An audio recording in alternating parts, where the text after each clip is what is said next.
नमस्कार, मैं आरडी भारती और आप देख रहे हैं बिहारी सुल्तान। हमारे दर्शक कभी ऑपरेशन विजय, कभी ऑपरेशन पराक्रम भले ही ना सुना हो, इस देश में हुआ है सेना के द्वारा, लेकिन ऑपरेशन सिंदूर आपको रटा दिया गया है। अब तो हमारे देश के प्रधानमंत्री जी, कल उन्होंने एक सिंदूर का पौधा भी लगाया। वो चाहते नहीं है किसी तरह इस ऑपरेशन को, जो आतंकवाद के खिलाफ था, उसको भाजपा के विजय में तब्दील कर दे, भाजपा उसको भुना ले।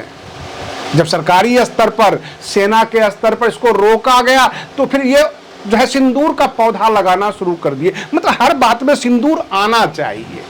उधर बिहार की राजनीति में भूचाल है। अगर भाजपा वाले आरजेडी के शासनकाल को जंगल राज कहें तो वो सही है। वो बिहार के जनता की सेंटीमेंट से नहीं जुड़ती है, बिहार के ऊपर हमला नहीं होती है। लेकिन वही अगर राहुल गांधी जी कह दें क्राइम कैपिटल बिहार को, तो उसको ये सेंटीमेंट से जोड़कर बिहार का अपमान बताने लग जाते हैं।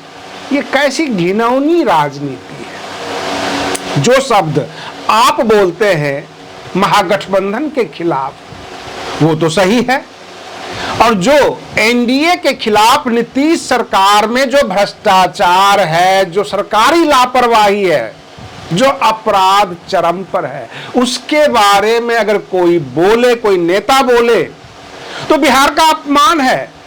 ये सबसे बड़ा भेदभाव है। और बिहार की राजनीति में इसलिए भी गर्माहट आ गई है क्योंकि अक्टूबर 2025 में विधानसभा का चुनाव है। उधर एनडीए में यह पता लगने लग गया है कि शायद एनडीए से नीतीश कुमार बाहर निकलकर आ जाएं और महागठबंधन में ज्वाइन कर लें। लेकिन सवाल ये उठता है कि अगर नीतीश कुमार निकलते हैं एनडीए से बाहर और महागठबंधन में आते हैं, तो वो महागठबंधन नहीं रह जाएगा, बल्कि नीतीश कुमार और तेजस्वी यादव का एक अलग से गठबंधन होगा। क्योंकि आपस में ही 100 सीट बांटेंगे, बचेगा 43 सीट। वहां कांग्रेस का कोई वजूद नहीं रहेगा, वाम दल का कोई वजूद नहीं रहेगा, तो कुल मिलाकर फिर वो महागठबंधन नहीं रहेगा। और सवाल ये उठता है कि इस बार तो जन स्वराज पार्टी है, संदीप लांडे की भी पार्टी है, आरसीपी सिंह की भी पार्टी है, बहुत सारी पार्टियां भी बन गई है। वोटों का बिखराव होगा। बहन मायावती जी पूरी तैयारी के साथ बिहार विधानसभा का चुनाव लड़ेंगी। इस बार बिहार में बसपा का बोलबाला भी होगा, खास करके दलित वोटों का ध्रुवीकरण हो सकता है, जो कि बसपा के फेवर में जा सकता है। और इसी को काटने के लिए चिराग पासवान, जीतन राम मांझी और भी जितने बहुजन समाज के नेता हैं, वो सब के सब प्रयासरत हो चुके हैं। क्योंकि बसपा एक आइडेंटिफाइड पार्टी है, जहां ये कहा जाता है कि ये SC/ST वर्ग की पार्टी है। आरजेडी मुख्यतः ओबीसी की पार्टी मानी जाती है। वहां SC/ST के लोग भी हैं और अल्पसंख्यक हैं, लेकिन उनका सबसे बड़ा वोट बैंक यादव वोट है। और कहने का तात्पर्य कि ओबीसी, बहन मायावती जी अति पिछड़ों पर ज्यादा ध्यान दे रही हैं, अल्पसंख्यक के ऊपर भी ध्यान दे रही हैं। उधर AIMIM जो है अलग ताल ठोक रहा है।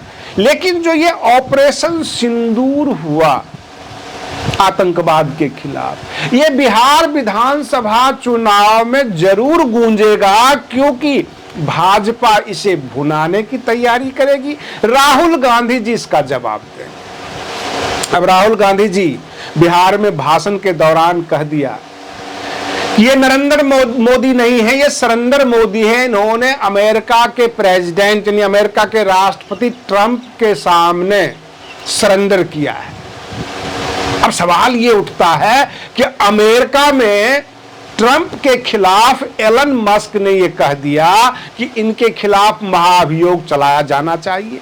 वो जेडी वैंस को बनाना चाहते हैं राष्ट्रपति। तो अमेरिका में ट्रंप खुद कमजोर है, और ट्रंप कम से कम 11 बार ये कहा कि हमने सीज फायर करवाया। राहुल गांधी जी नेता प्रतिपक्ष हैं, उन्होंने बस इतना सवाल किया कि भाई हमारा जो है अमेरिका का राष्ट्रपति 11 बार बोल दिया है, आप कुछ जवाब क्यों नहीं देते? आप क्यों नहीं कहते कि भारत एक संप्रभु देश है, हमारे पास सेना है, हमारे पास डेमोक्रेसी है, हम चुने हुए प्रधानमंत्री हैं, हम किसी के कहने पर सीज फायर नहीं कर सकते। ट्रंप झूठ बोल रहा है।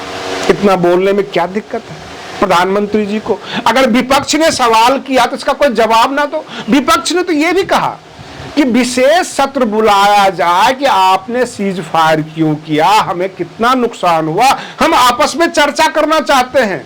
जब आपने अटैक किया उस वक्त आपने सर्वदलीय बैठक बुलाई, अब आपकी इच्छा थी, सभी दल आए, लेकिन जब सभी दल, विपक्ष के दल आपसे विशेष सत्र की बात कर रहे हैं कि विशेष सत्र बुला लिया जाए पार्लियामेंट में और ये डिस्कस हो जाएगी कि हमें नुकसान क्या हुआ और हमें सीज फायर क्यों करना पड़ा, तो प्रधानमंत्री नरेंद्र मोदी ने इसका कोई जवाब नहीं दिया। सत्ता पक्ष ने इसका कोई जवाब नहीं दिया और सत्ता पक्ष ने चालाकी से मॉनसून सत्र को, जो 45 दिन पहले ही डेट ऐलान कर दिया ताकि ये पत्रकारों को जवाब दे सके, कह सके कि मॉनसून सत्र में डिस्कस हो जाएगा, इसमें विशेष सत्र की क्या जरूरत है।